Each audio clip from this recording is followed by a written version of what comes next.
اللہ بسم اللہ الرحمن الرحیم۔ نشین کا تشریف فرما، قائدین مجلس، سننے والے بزرگوں،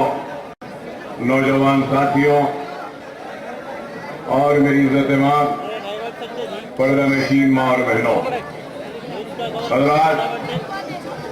آج کا جلسہ